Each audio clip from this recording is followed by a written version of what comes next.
ایٹمی جنگ کی طرف جا سکتی ہے یہ بات؟ اگر اسرائیل بہت زیادہ تباہ ہوتا ہے 60% انریچمنٹ سے، ایران کے پاس اگر سینٹریفیوجز کی اور دوسری چیزوں کی وہ صلاحیت اگر نہیں بھی ہے کہ جس سے ایٹم بم بنایا جا سکے، ایٹ لیسٹ اس سے ڈرٹی بم بنایا جا سکتا ہے. And what is dirty bomb? Conflict ہے وہ ہے کیا اسرائیل اور ایران کا؟ اس علاقے کی اسٹریٹجک امپورٹنس، یہاں پہ resources in terms of oil ہم اسرائیل کو تسلیم کر لیں گے، لیکن یہ ہے کہ یہ 1967 کی جنگ سے پہلے والے بارڈرز پہ چلا جائے. جو زمین پہ بٹھانے کی بات ہے اس کا تعلق بن جاتا ہے مذہب کے ساتھ، اور وہ یہ عقیدہ رکھتے ہیں کہ جب تک اس خطے کے اندر خون نہیں بہے گا تب تک مسیح نہیں آئے گا. تو وہ کیا کہتے ہیں پھر؟ وہ یہ کہتے ہیں جی کہ اصل میں یہ تو طے ہے نا کہ ایک نبی نے آنا ہے، تباہی، نقصانات، تکالیف دیکھ رہے ہیں، یہ سارا خطہ ہے. ذکر ہے خراسان کا ذکر، خراسان کا ذکر ہے. بالکل. کیا ذکر ہے وہ؟ امام مہدی کی آمد کا، دجال کے ساتھ فتنے کا، حضرت عیسیٰ علیہ السلام کی دوبارہ آمد کا. پوری دنیا اس وقت جو ہے وہ پریشرائز کر رہی ہے ٹرمپ کو. جرمنی کا کردار تو اس میں اور بھی زیادہ ہولناک ہے. اسرائیل کے طیارے چابہار تک آ گئے ہیں. چابہار ہمارے گوادر سے کوئی 100 کلومیٹر کے فاصلے پہ. فالس فلیگ کرنے کے یہ عادی ہیں اسرائیل والے، انہوں نے کیے بھی ہیں، ہم اس کو ڈسکس کریں گے ابھی. نیتن جون زندہ ہے اس کے اوپر بہت ساری باتیں ہیں. تو سر یہ دیکھ کے کیا لگ رہا ہے کہ وہ جو باتیں ہمیں بتائی گئیں، قحط سالی کا آنا اور وہ ساری چیزیں جو ہے اس طرف معاملات جانا شروع ہو گئے؟ کیا وہ اس کو خدا کی جنگ، اور یہ نہیں کہتے کہ خدا نے مجھے چوز کیا ہے کہ جناب میں اس چیز کو لیڈ کروں. دھوکے میں مارے گئے کہ ایران کچھ نہیں کر سکتا، اس کی کوئی حیثیت نہیں ہے، کر کے نکل جائیں گے. اور ایران کے عوام جو ہے وہ اتنے جو نہ تنگ آئے ہوئے ہیں. ویسے ایران نے روح نہیں خوش کر دی. جانتاری کی بات یہ ہے کہ یہ ایران کی جو کارروائی ہے یہ مظلوم قوموں کے لیے ایک امید کی کرن کے ساتھ ساتھ ان کے لیے حوصلہ ہے کہ دنیا کی طاقت سے مت ڈرو، سپر پاور اللہ ہے. سر یہ اسٹریٹجی اچھی تھی؟ انٹرنیشنل لا یہ کہتا ہے کہ آپ کی ساورینٹی کو بریچ کسی بھی سرزمین سے کیا جا رہا ہے تو آپ اس کو بالکل ٹارگٹ کر سکتے ہیں. کتنی امپورٹنٹ بات بتائی. اس میں سب سے خوفناک رول جو ہے وہ یو اے ای کا ہے.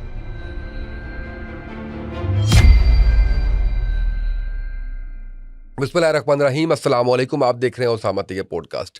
میں آج کافی ایکسائٹیڈ ہوں. اس کی وجہ یہ ہے کہ میرے استاد محترم، میرے بڑے بھائی، میرے دوست ڈاکٹر الیاس انصاری صاحب میرے ساتھ موجود ہیں، اور میں تھوڑا سا تعارف کروانے سے پہلے اپنا اور ان کا تعلق بتانا چاہتا ہوں، اور یہ ضرور کہنا چاہتا ہوں کہ میری پرسنالٹی کے اندر گرومنگ کا، میڈیا میں لے کے آنے کا اگر کچھ ہوں میں، تو اس میں بہت بڑا ہاتھ جو ہے وہ ڈاکٹر الیاس انصاری صاحب کا ہے. جس طرح سے ایک لمبا عرصہ ان کے ساتھ گزرا، ان کے بطور ٹیچنگ اسسٹنٹ کے کام کرنے کے، ان سے مختلف سبجیکٹس پڑھ کے میں بہت کچھ سیکھا میں نے ان سے.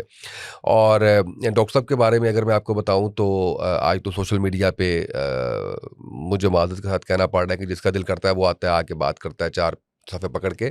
تو الیاس انصاری صاحب جو ہے وہ اس وقت میں جب میڈیا پہ لوگوں کو بیٹھنا بھی نہیں آتا تھا، اس وقت جو ہے وہ پاکستان کے الیکٹرانک میڈیا پہ بڑا شاندار ان کا تجزیہ انٹرنیشنل افیئرس کے حوالے سے ہوا کرتا تھا، اور ملٹیپل کنٹریز جو ہے وہ یہ وزٹ کر چکے ہیں. بڑا ان کا شوق تھا. آج کل میرا خیال ذرا شاید کم جا رہے ہیں.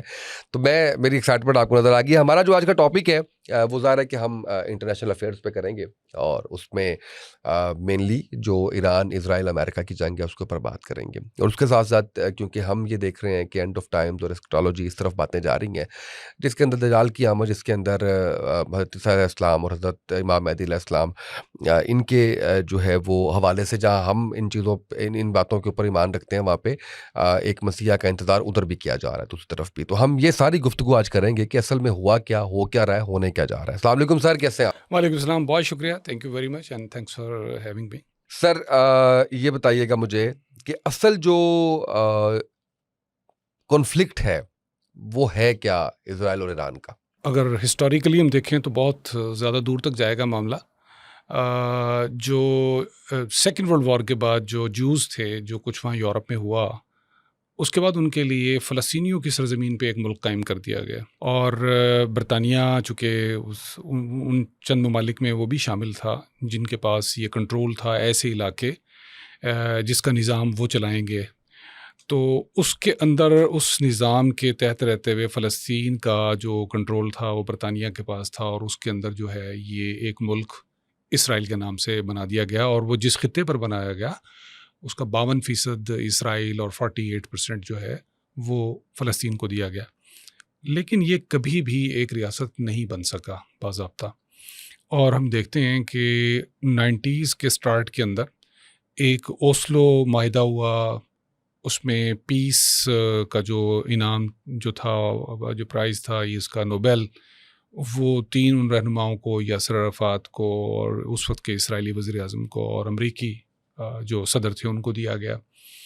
اس سے پہلے ایک طویل عرصہ جد و جہد جو تھی وہ PLO کی صورت میں، پیلسٹائن لبریشن آرگنائزیشن نے کی، یاسر عرفات اس کو لیڈ کر رہے تھے، لیکن بالآخر وہ سوویت یونین کے زوال کے بعد ان کی جو انٹرنیشنلی جو سپورٹ تھی اس میں کمی کے بعد وہ بالآخر ایک ایسے معاہدے پہ آ گئے جس کے تحت کہا تو یہ گیا تھا کہ 2 ریاستی حل نکلے گا، 2 ریاستیں بن جائیں گی، وہی جس کے تحت اس کو ڈیوائیڈ کیا گیا تھا 48 کے اندر۔ لیکن عملی طور پہ ہم دیکھتے ہیں کہ وہ اوسلو ایکارڈ بھی ناکام ہو گیا۔ تو پھر اس کے بعد جو ہے وہ ایک تنظیم اٹھی جس کا نام تھا، اور اس نے پھر جد و جہد کی، اس نے پولیٹیکل جد و جہد بھی کی، اس میں وہ جیتے بھی غزہ کے علاقے میں، وہاں پہ ان کی حکومت بھی بنی، لیکن اسرائیل نے، مغربی دنیا نے جو جمہوریت کے نام پر بات تو کرتے ہیں لیکن عملی طور پہ انہوں نے اس کو ماننے سے انکار کر دیا، اور ان کو جو ہے وہ کہا جی کہ یہ ٹیررسٹ ہیں۔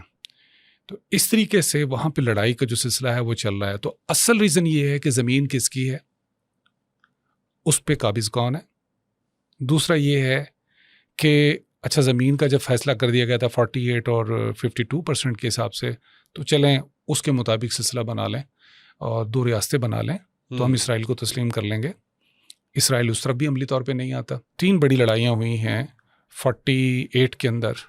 نقبہ ہوا جس میں یہ جو موجودہ غزہ کے اندر بسے ہوئے لوگ ہیں، یہ ان لوگوں کی 3rd جنریشن ہے جو یہ موجودہ نسل ہے، ٹھیک ہے، ان سب کو وہاں سے نکالا گیا تھا، اور وہ جو شہر جہاں سے نکالا گیا تھا وہاں پہ آج تل ابیب قائم ہے، وہاں اشکلون قائم ہے، اور اس طرح کے شہر قائم ہیں۔ تو جو کچھ اس طرح سے مار دھاڑ کے اس وقت کیا گیا تھا وہی کچھ آج آپ نے دیکھ لیا 7 اکتوبر 2023 سے لے کے اب تک جو کچھ صورتحال ہے۔ بہت سارے مسلم ممالک کا موقف یہی ہے، جی ٹھیک ہے ہم اسرائیل کو تسلیم کر لیں گے، لیکن یہ ہے کہ یہ 1967 کی جنگ سے پہلے والے بارڈرز پہ چلا جائے۔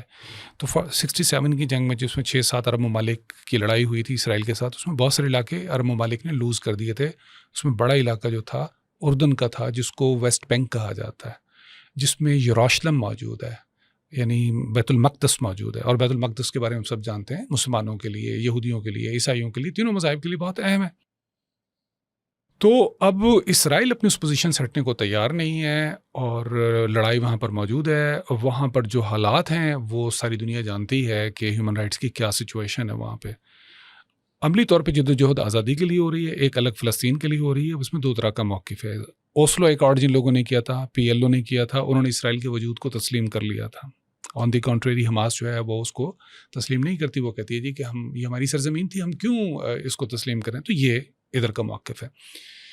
تو اس ساری صورتحال کے اندر جو اصل سوال ہے وہ یہ ہے کہ یہ زمین کس کی ہے، اس میں رہ کون رہا ہے، اس پہ قابض کون ہے، اور اس پہ مقبوضہ کون ہے۔ لڑائی ساری اس خطے کے اندر تو جو ہے وہ یہ ہے، یہ اس کا ایک پارٹ ہے۔ ٹھیک ہے، اس کا دوسرا بڑا پارٹ مغربی طاقتوں کے لیے اور امریکہ کے لیے، وہ اس علاقے کی اسٹریٹجک امپورٹنس، یہاں پہ resources in terms of oil, اور یہاں ان ملکوں کو کور کرنے کے لیے ضروری ہے کہ اس کا کوئی ایک نائب وہاں پر موجود ہو جو ہر صورت میں اس کے مفادات کی، مغرب کی پورے مفادات کی نگرانی کرتا رہے۔ اس وقت الٹ نہیں ہے معاملہ، یعنی آپ دیکھیے کہ اس وقت تو اسرائیل کے مفادات کی حفاظت مغربی ممالک کر رہے ہیں یا امریکہ کر رہا ہے۔ بالکل صحیح ہے۔ اب معاملہ یہ ہے کہ اس میں گھسیٹ کے کون لایا ہے امریکہ کو، یہ بھی ایک سوال ہو رہا ہے، ٹھیک ہے نا جی۔ اب اس کے جو کانسیکوینسز ہوں گے، ظاہر ہم نے اس کے اوپر بات کرنی ہے ابھی۔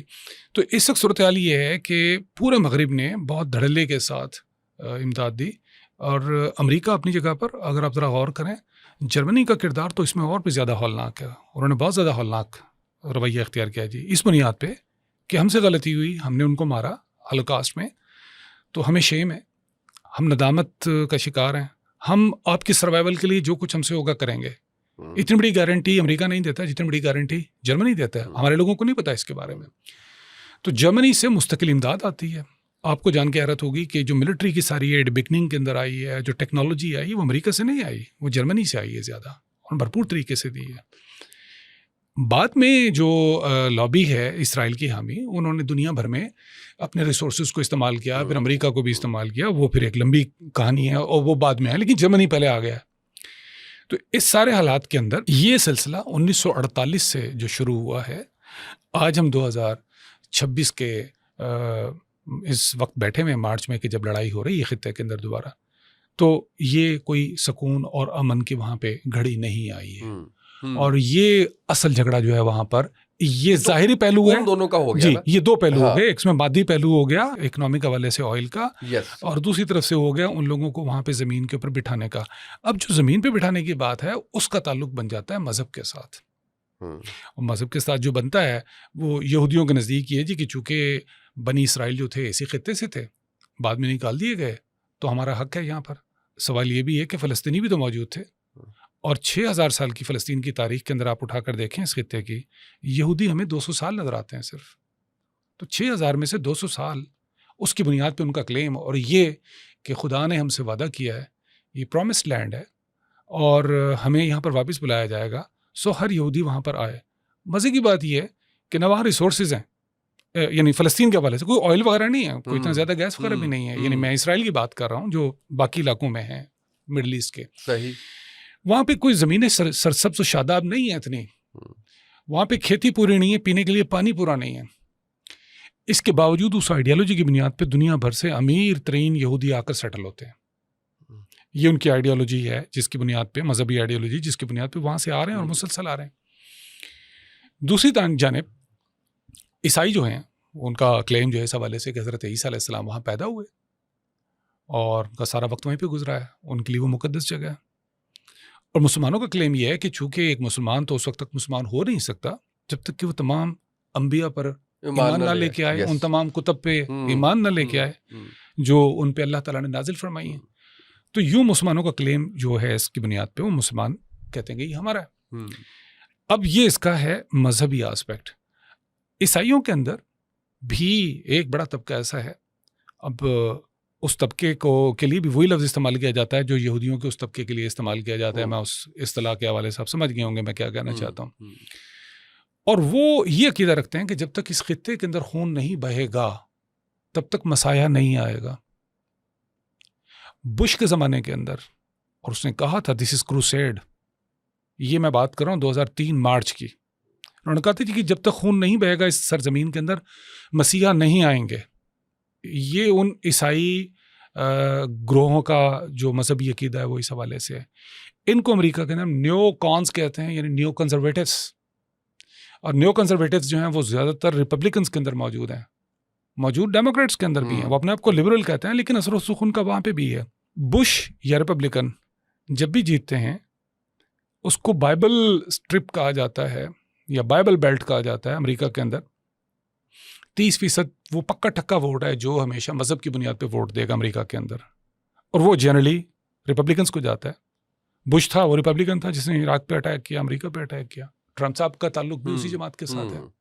یہاں یہ مذہبی عقیدہ خون بہے گا، اور ادھر سے جناب جی ہم ہیکل کو گرائیں گے، نیا ہیکل تعمیر کریں گے، بیت المقدس کو گرائیں گے، یہ عقیدہ ان کے عقیدے کے ساتھ میچ کر جاتا ہے، یہودیوں اور عیسائیوں کا آپس میں۔ تو اس لحاظ سے ان کے درمیان ایک کنسنسس ہے کہ یہاں پہ خون تو بہنا ہے۔ اب اس بحث میں مت جائیں کہ یہ خون جائز ہے ناجائز ہے، یہ بہے گا، اور نہیں بہے گا تو مسیحا نہیں آئیں گے، حضرت عیسیٰ علیہ السلام۔ صحیح۔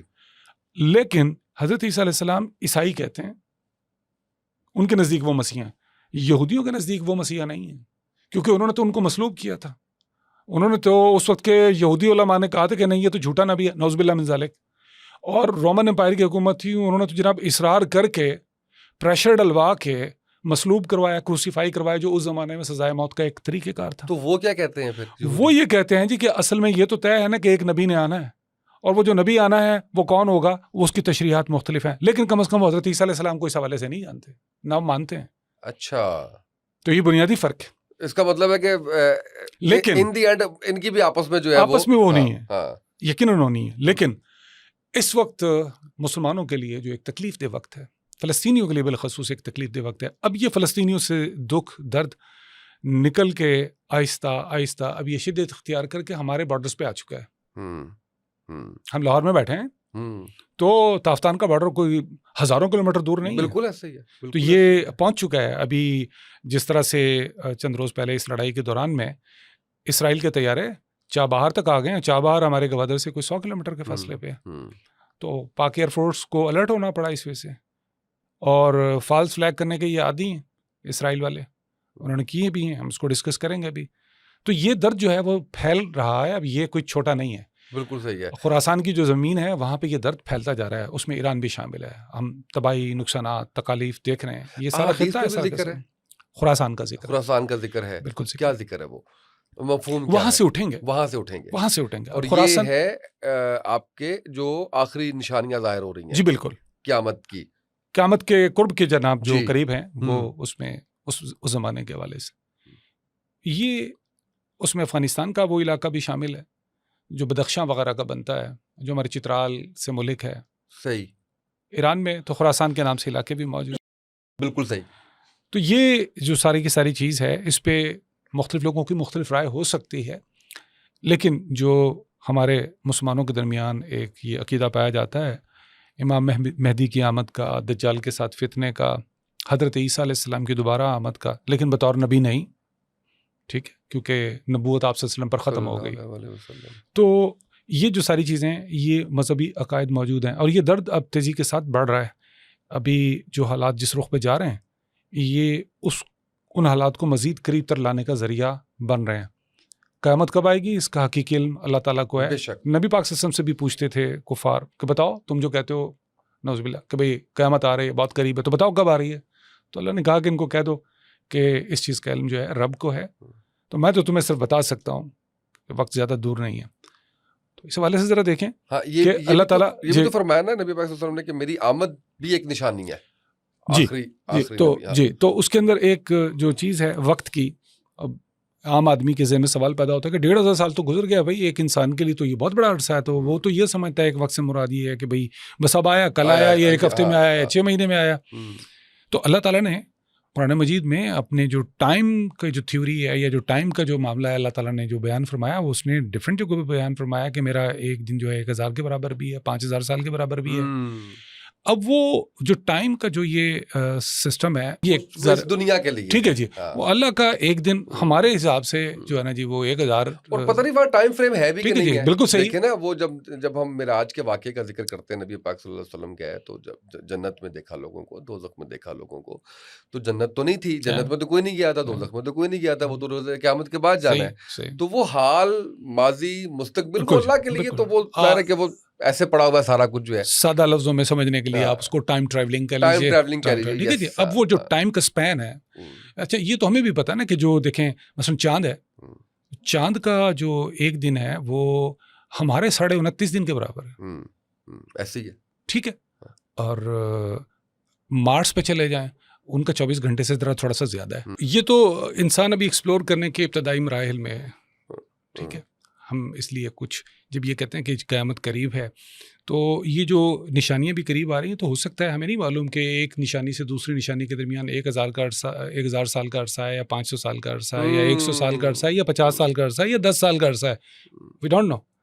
تو اس لیے اس سے یہ گمان ہمیں فوری طور پہ اس لیے نہیں کر سکتے کہ یہ ہماری سوچ سے بیانڈ ہے, اور اللہ تعالیٰ کو ہی صرف اس چیز کا علم ہے. تو یہ ہمارے ایمان کا پارٹ ہے. ہمیں ان بحث مباحثے میں عموماً لوگ ہم یہ جو فرق ہے نا اس کو خلط ملط کر جاتے ہیں کہ بس جب قیامت قریب آئی اور نشانی آ گئی تو شاید کوئی 7 سال کے بعد یا 70 سال کے بعد کوئی آ جائے گی. یہ ہمارے اختیار سے باہر ہے, اور یہ اللہ کے پاس ہے.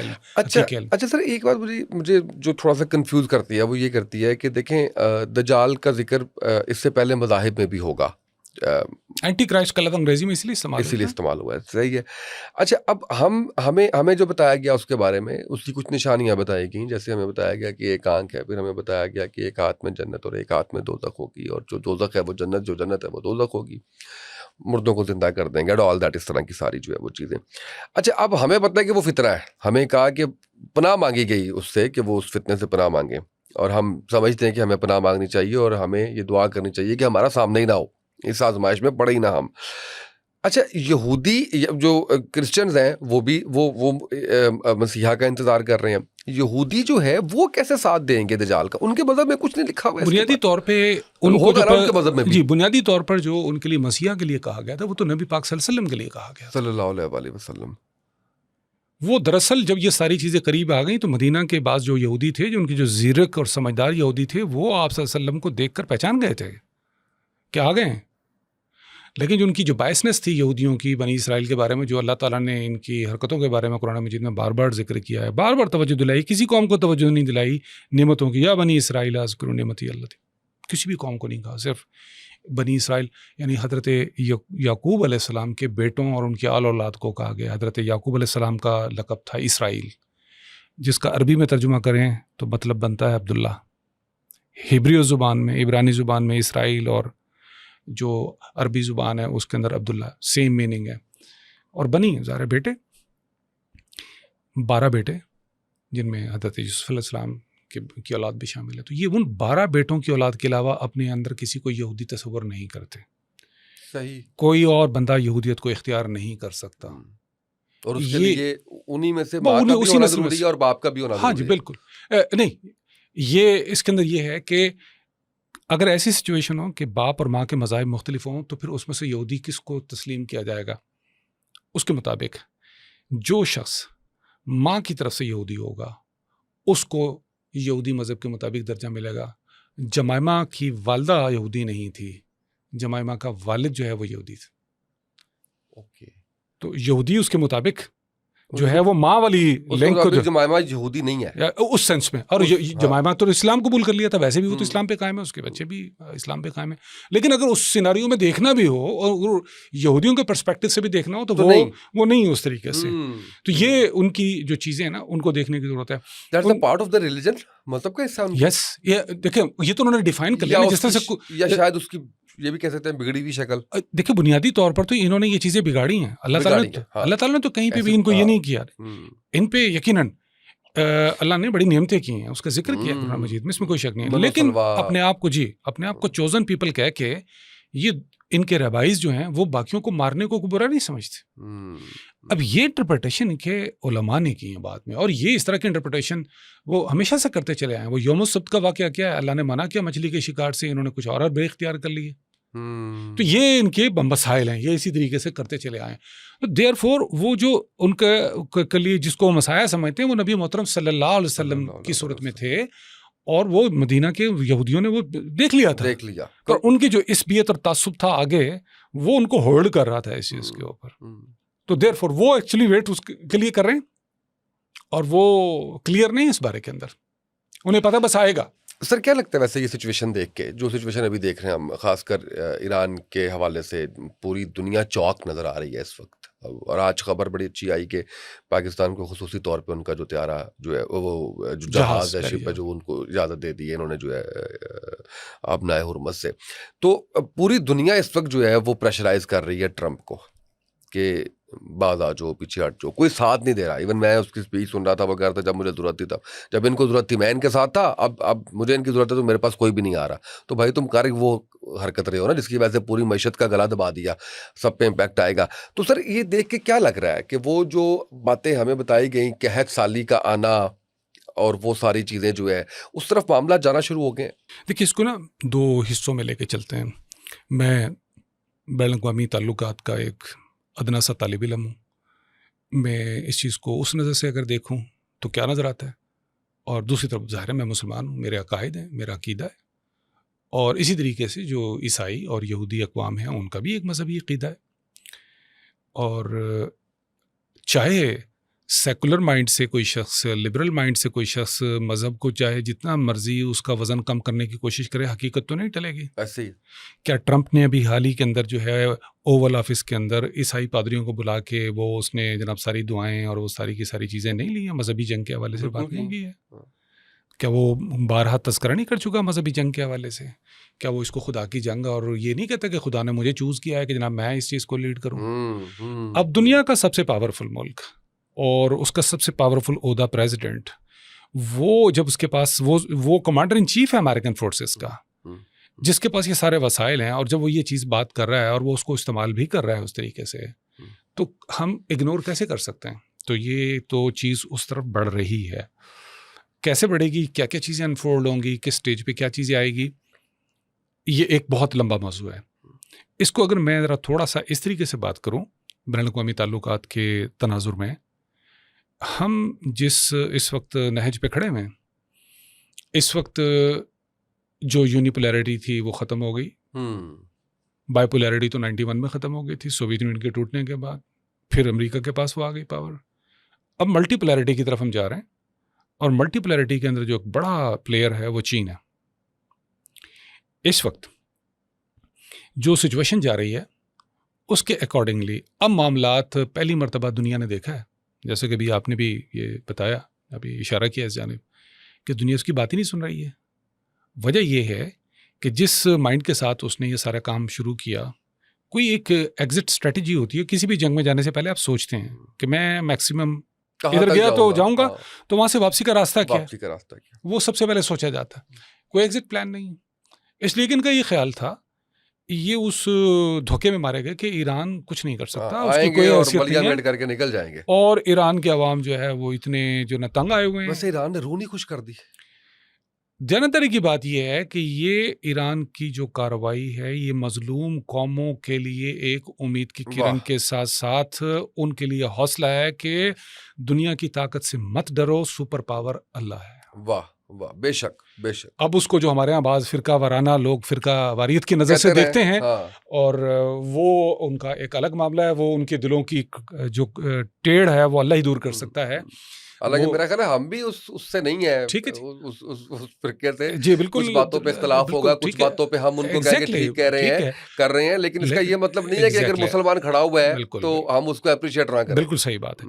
اچھا, اس میں بات یہ بھی نہیں ہے کہ مسلمان کھڑا ہے, اگر مسلمان غلط پہ کھڑا ہے تو مسلمان کی مخالفت کریں گے. ہمارے نبی محترم صلی اللہ علیہ وسلم نے فرمایا کہ ایک مسلمان اپنے بھائی کی مدد اس طرح سے کرتا ہے کہ اس کو ظلم کرنے سے بھی روک کے منع کرتا ہے. بالکل صحیح ہے. ایگزامپل لے لیتے ہیں نا, میں آپ نے اتنی خوبصورت بات کی ہے, اس کی ایگزامپل لے لیتے ہیں. ایک طرف ایران اور ایک طرف افغانستان ہے. ایگزیکٹلی, بالکل ٹھیک ہے. اب یہ جو ہے معاملات, یہ سارے کے سارے ہم دیکھیں, ہمارے لیے بڑے بہترین قسم کے اصول قرآن میں وضع کر دیے گئے کہ مسلمانوں کے دو گروہوں میں اگر لڑائی ہو جایا کرے تو ان کے درمیان صلح صفائی کرواؤ, اور اگر ان میں سے ایک گروہ جو ہے وہ غلطی کے اوپر اڑا رہا ہے, بری چیز کے اوپر اڑا رہا ہے, تو اس کے خلاف مل کے مارو اس کو. بالکل صحیح ہے. کوشچن یہ ہے کہ اس موجودہ صورتحال میں غلطی کے اوپر کون کھڑا ہوا ہے. بالکل سمپل سے دیکھ لیں, فرقہ وارانہ جو ہمارے بھائی ہیں, اللہ تعالیٰ ان کو ہدایت دے, ذرا یہ دیکھیے کہ سنی جو فلسطینی غزہ والے ہیں ان کی حمایت کوئی سنی ملک کر رہا ہے, بتا دیں. بہت خوب, کوئی بھی نہیں کر رہا. بالکل صحیح. وہ یہ کہتے ہیں کہ انہوں نے پراکسیز بنائی ہیں وہاں پر, پورے مڈل ایسٹ میں ڈسٹرب کیا ہے فرقے کی بنیاد پہ. بہت ساری جگہ پہ ایران نے بلنڈرز کیے, بالکل ٹھیک ہے, اس کی مخالفت کی جانی چاہیے. کون سے بلنڈر سر, وہ بتائیں. ٹھیک ہے, سیریا کے اندر, سیریا میں, شام کے اندر, بشار الاسد وہاں پہ میں, یہ حال ہی میں 2 سال پہلے حکومت ختم ہوئی. یہ جنگ کی بات نہیں ہو رہی ہے, یعنی اس کے اوپر میرا ایک پوائنٹ آف ویو ڈفرینٹ ہے. ٹھیک ہے, میں وہاں پہ ان کی پولیٹیکل, جس طرح سے افغانستان کے اندر پاکستان کی جو پالیسیز رہی ہیں اس پہ ہمارے اپنے ملک کے اندر اتفاق رائے نہیں ہے. ٹھیک ہے, ہم اختلاف کر سکتے ہیں. جب طالبان ایک غیر ملکی طاقت کے خلاف جدوجہد کر رہے تھے تو بالکل یہ ہماری ڈیوٹی بنتی تھی کہ ہم ان کی حمایت کریں, ان غیر ملکی جارے فورسز کو نکالنے میں. ہم نے دے دی, ہم نے جو بھی مدد کی سب کچھ کیا. اب اس کے بعد وہ اگر ایک غلط کام کریں اور مسلمانوں کے اندر رہ کے جناب جو نا جی وہ فساد پھیلائیں, بچوں کو نشانہ بنائیں, اسکولوں پہ بمبارڈمنٹ کریں یا ان پہ حملے کریں, نہتے لوگوں کو جناب دھماکے کے ذریعے سے مار ڈالیں, پولیس والوں کو اور سیکورٹی فورسز والوں کو مار ڈالیں, تو جو یہ ساری چیزیں ہیں, کیا وہاں سے فتوے موجود نہیں موجود ہیں کہ جناب اس طرح سے مسلمان ملک کے اندر اس طرح سے آپ نہیں کارروائی کر سکتے, مگر وہ پھر بھی کر رہے ہیں. تو ایسی صورت میں جب کوئی باز نہیں آئے تو اس کے خلاف پھر آپ کو ایکشن لینا پڑتا ہے. ایسے ہی ہے. تو بنیادی طور پہ یہ ضروری نہیں ہے کہ ہم اگر کوئی مسلمان کافر کے مقابلے میں غلط کام کر رہا ہے تو ہم مسلمان کی حمایت کریں گے, نہیں کریں گے, بالکل نہیں کریں گے, ہمارا دین نہیں اجازت دیتا. اگر مسلمان کے خلاف جو ایک مسلمان دوسرے مسلمان کے خلاف زیادتی کر رہا ہے تو جو حق پہ ہم اس مسلمان کے ساتھ کھڑے ہوں گے. اس وقت تو ہم پھر بڑا اچھا رول پلے کر رہے ہیں, جو سعودیہ اور ایران کے درمیان ہم اس وقت جو رول پلے کر رہے ہیں وہ بڑا پھر پازیٹیو. نہیں, اس سے پہلے بھی تو ہوا ہے, اس سے پہلے بھی. یس, یمن کے معاملے کے بہت اچھا کیا, بہت ہاں سمجھداری کی ہم نے. اس میں سب سے خوفناک رول جو ہے وہ یو اے ای کا ہے. اس نے اسرائیل کے ساتھ مل کے اس نے یمن کو برباد کیا. یمن کو برباد کرنے میں اور بھی بہت سارے فیکٹرز ہیں. پھر اس نے سعودیہ کے ساتھ جھگڑے کرنے کی کوشش کی ہے اور ہر جگہ ڈیوائیڈ کرنے کی کوشش کی. سوڈان کے اندر اس نے جناب جی لڑائی کرنے کی کوشش کی. لیبیا کے اندر وہاں پہ جا کے اس نے جناب فساد مچانے کی کوشش کی. بغل بچہ ہے نا سر ان کا. ٹھیک ہے, اس نے یہ سوچا کہ جو اسرائیل نے پاور اس خطے میں حاصل کر لیا نا, میں وہی مقام حاصل کروں گا. لگ سمجھ گئی ہے. اور بنیادی طور پہ اس وقت اب ان کو اندازہ ہو گیا ہے کہ معاملہ کیا ہے. معاملہ کیا ہے. سر یہ اسٹریٹجی اچھی تھی, کون سی؟ یہ جو خلیجی ممالک کے جتنے بھی جگہوں پہ اڈے تھے جی ان کو تباہ کرنا. دیکھیے آپ اس کو بنیادی سی ایک سادہ سے اصول کے مطابق سمجھ لیتے ہیں. 3-4 بھائیوں کے گھر ہیں آمنے سامنے. ایک بھائی نے اپنے گھر جو ہے اس کی چھت کے اوپر جو ہے نا جی وہ کچھ محلے کے بدماشوں کو یا شہر کے بدماش کو کوئی ڈیرا بنا کے دے دیا ہے. اور ان بھائیوں کے پڑوس میں ایک جو بھائی کا گھر ہے وہ اس کسی ایک بھائی کے گھر سے جو پتھر مارا جاتا ہے وہاں پہ. تو وہ بھائی کہتا ہے کہ یار منع کرو اس کو, تم پتھر مار رہے ہو یار, شرم کرو, کچھ تم تو خیال کرو. وہ باز نہیں آتے, پھر وہ اس طرح سے حرکت کرتے ہیں. تو سگے بھائی کو کیا یہ پھر حق حاصل نہیں ہوگا کہ جناب اس بھائی کو کوئی شرم نہیں آ رہی ہے اور وہ میرے گھر پہ دوسرا بندہ تھرڈ پارٹی آ کے پتھر مار رہا ہے. انٹرنیشنل لا کیا کہتا ہے اس بارے میں؟ انٹرنیشنل لا یہ کہتا ہے کہ آپ کی ساورینٹی کو بریچ کسی بھی سرزمین سے کیا جا رہا ہے تو آپ اس کو بالکل ٹارگٹ کر سکتے ہیں. کتنی امپورٹنٹ بات بتائیے آپ. یہ انٹرنیشنل لا کہتا ہے. بالکل اسی طریقے سے جس طرح سے افغانستان سے جو یہاں پہ پاکستان میں اٹیک ہوتے ہیں, وہ سرزمین جو ہے جن لوگوں کو پناہ دی ہوئی ہے تو ان کے خلاف کارروائی کرنا اور ایون ان کے خلاف ان کے ملک میں جا کے کارروائی کرنے کا پاکستان کو انٹرنیشنل لا کے مطابق بھی رائٹ حاصل ہے. تو پھر تو بالکل ٹھیک کیا ایران نے, شرعی طور پہ بھی اور انٹرنیشنل لا کے انٹرنیشنل لا کے تحت, یعنی دونوں طرف کوئی وہ جو ہے وہ بالکل نہیں ہے. بالکل. اب سر آخر میں جو آپ سے جاننا چاہ رہا ہوں وہ یہ جاننا چاہ رہا ہوں کہ آپ اس جنگ کا اینڈ کہاں دیکھ رہے ہیں؟ آج ایک بڑی دلچسپ خبر جو ہے نا, رائٹر جو دنیا کی بہت بڑی خبر رساں ایجنسی ہے, اس نے, میں ابھی آنے سے پہلے دیکھ رہا تھا, تو اس میں ٹرمپ نے کہا ہے کہ ایران سے یہ امید نہیں تھی کہ وہ خلیجی ممالک کے ساتھ ایسا سلوک کرے گا. تو یعنی یہ اس کا بھول پن ہے, سادہ پن ہے, یا اس کی بے وقوفی ہے کہ جناب اس نے کوئی سمجھا کہ جناب جو نا جی وہ کوئی بالکل چوزا ہے ایران اور اس کو جا کے ایک دم اس کی ٹانگ مروڑ دیں گے, گردن مروڑ دیں گے اور ختم ہو جائے گا. ماہرین یہ کہتے ہیں کہ ساری بریفنگ دی گئی ہے, بتایا گیا ٹرمپ کو کہ پاسبل سیناریوز کیا ہیں. مسلسل ایران نے سٹارٹ میں کہہ دیا تھا کہ اگر یہاں سے کوئی بھی حملہ ہوا تو یہ ہمارے جائز اہداف ہوں گے. یو این کے اندر انہوں نے بتا دیا ایران والوں نے لیگلی اور انٹرنیشنل لا کے مطابق جو بات انہوں نے ٹھیک کہی. اس جنگ سے پہلے, یہ جنگ شروع ہونے سے پہلے یو این کے اندر انہوں نے کہہ دیا تھا کہ اگر اس طرح سے ہوتا ہے اور ایران کے اوپر کوئی اٹیک ہوا اور یہاں سے کسی بھی ملک سے وہ حملے ہوئے, وہ ملک ان کے وہ جہاں سے حملے ہوئے وہ والے اہداف ہم وہ جو ہے نا جی ہمارے جائز اہداف ہوں گے. یہ یو این کے اندر کہا انہوں نے بقاعدہ سیکورٹی کونسل کے ڈیبیٹ میں یہ والی بات کی, اور یہ لا کے عین مطابق ہے. اور اب آپ اس کو دیکھ بھی لیں کس طرح سے وہ اگر وہاں سے طیارے اڑ کے آتے ہیں, فوجی اڈوں سے اڑ کے آتے ہیں, تو ان کے وہ فوجی اڈوں کو نشانہ بناتے ہیں. امریکہ نے سٹارٹ میں ایک اسٹریٹجی کھیلنے کی کوشش کی خلیجی ممالک کو یہ دکھانے کے لیے. خلیجی ممالک پہلے ہی کہہ چکے تھے جی ٹھیک ہے جی ہماری طرف سے کوئی نہیں ہوگا, ہم غیر جانبدار ہیں. تو انہوں نے کہا اچھا جی ٹھیک ہے. امریکہ نے اپنا جو بڑے جو تھے ڈسٹرائر تھے, بحری بیڑے تھے, وہ لے آئے, 5واں اور 6ٹا, ابراہم لنکن اور جیرالڈ فورڈ. اب اس کے بعد بھگا کر کہاں لے گئے وہ تاثر؟ وہ خلیجی ممالک کو یہ دینا چاہ رہے تھے کہ دیکھو تمہاری سرزمین ہم استعمال نہیں کریں گے, 20-20 25-25 طیارے ایک بحری جہاز پہ کھڑے ہوتے ہیں, یہاں سے اڑ کے جائیں گے, اٹیک کریں گے, تمہاری سرزمین استعمال نہیں ہوگی, so you are safe and we are not going to provide any opportunity to Iran کہ وہ آپ کو ریٹیلیٹ کرے. وہاں سے لائے تھے لیکن کہاں گئے, وہ کوئی طیارہ نہیں اڑا وہاں سے, سارے کے سارے بھاگ گئے, استعمال وہی ہوتے رہے. تو لہٰذا انہوں نے اس کے جواب میں وہاں پہ مارا. اچھا اس کے بعد پھر جب انہوں نے دیکھا کہ یہ ان کے ساتھ جو اور دوسرے سلوک کر رہے ہیں, انہوں نے پھر اسی کے حساب سے کیا, ان کے بینک پہ, ایران کے بینک کے اوپر اٹیک کیا اسرائیلی اور امریکی طیاروں نے. اس کے جواب میں پھر انہوں نے کہا جو امریکن اور اسرائیلی فائنینشیل انسٹیٹیوشنز ہیں اس خطے میں جو ہیں ہم ان کو نہیں چھوڑیں گے. ایسے ہی ہے. اور پھر انہوں نے ان کو ہٹ کیا. اب وہ جس طرح کی کارروائی وہاں کرتے ہیں, انہوں نے کہا جی کہ دیکھو اگر تم نے خارق کے اندر جو ہمارے تیل کی سپلائی کا مقام ہے یہاں پہ کیا, ہم پھر تمہاری تیل کی سپلائی کو نہیں چھوڑیں گے.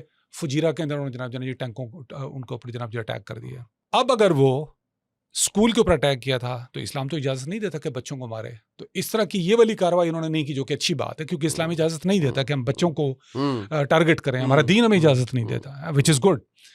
لیکن جس طرح سے وہ شہری آبادیوں کو نشانہ بنا رہے ہیں اسرائیلی مسلسل بمبارڈمنٹ سے, یہ جو رات گزری ہے یہ سب سے بھاری رات گزری ہے اب تک کی لڑائی کی. یہ جو رات گزری ہے 16 کی رات اور 17 کو دن 12 بجے تک, یہ ابھی تک کی ان 18 دن کی لڑائی میں سب سے ہیویسٹ بمبارڈمنٹ تہران میں ہوئی ہے. اس کے اندر وہ پولیس سینٹرز کو نہیں چھوڑ رہے, وہ جو اور جو اس طرح سے فائر بریگیڈ کے جو مراکز ہیں ان کو نہیں چھوڑ رہے, ان کو ہاسپٹلس نہیں چھوڑ رہے, ان کے کلینکس نہیں چھوڑ رہے.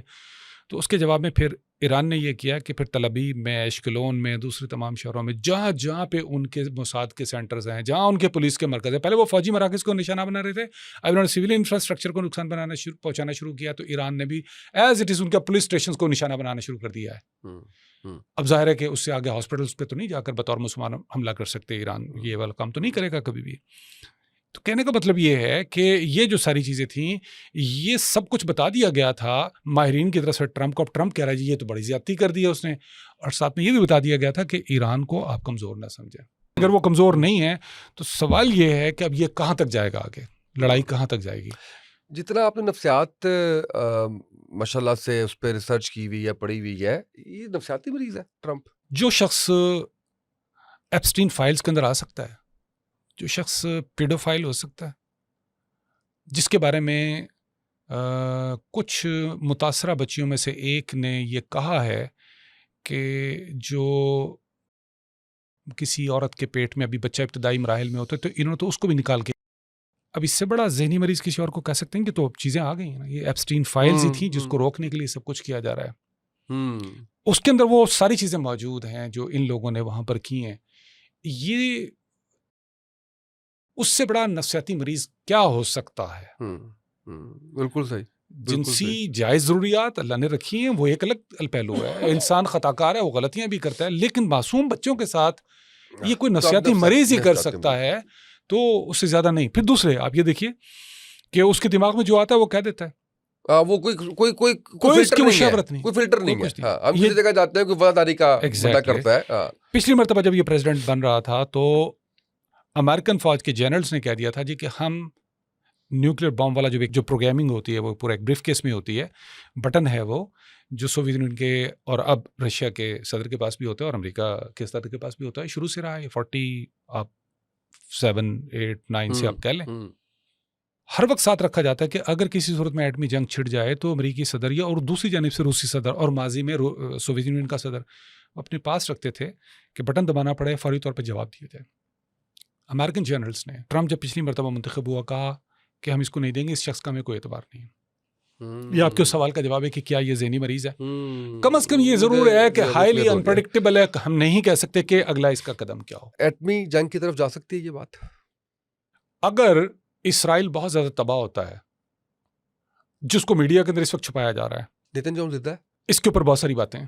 ابھی جو ایک دو اس کے وہ ویڈیوز آئے، پہلے ویڈیو کی وجہ سے شک پیدا ہوا، پہلے میں دوسرا ویڈیو آیا، دوسرے میں ہاتھ جو ہے وہ جب جیب میں ڈالا جیب خود بخود سیدھی ہو رہی ہے، ٹھیک ہے جی، اور اس کے علاوہ جو اس کی ریسیٹس ہیں کافی کی وہ 2024 کی ہیں، ٹھیک ہے جی۔ پھر اس سے بھی زیادہ انٹرسٹنگ چیز جو میں نے دیکھی ہے ٹویٹر پہ ایکس کے اوپر جو ہے نا، وہ کسی نے ایک ویڈیو بنائی ہوئی ہے، سیم ویڈیو وہ اسی کیفے کی ہے، چہرہ جو ہے اب مجتبی خامنہئی کا ہے اور آواز نیتن یاہو کی ہے، ہبریو میں بات ہو رہی ہے، انگلیاں بھی وہ اسی طریقے سے دکھا رہا ہے اور چہرہ وہ ہے، اتنی پرفیکٹ ہے کہ آپ سمجھ نہیں سکتے کہ یہ مجتبی خامنہئی ہے یا یہ نیتن یاہو۔ تو آپ اس سے اندازہ لگا لیں کہ اے آئی سے اگر کوئی بندہ عام آدمی یہ جنریٹ کر کے لے آیا ہے تو وہ جو بیٹھے ہوئے ہیں اے آئی بنانے والے، ٹھیک ہے جی، اور اس کے اوپر ان کا قبضہ ہے، اس پہ ان کا قبضہ ہے، تو انہوں نے وہ بنائی ہوئی ہے۔ یہاں ایک پوائنٹ ذرا ذہن میں رکھیے کہ اسرائیل کا جو کل مجموعی رقبہ ہے اس کا 80% رقبہ جو ہے وہ جنگی معاملات کے لیے وقف ہے، 20% رقبے میں ان کی آبادی ہے۔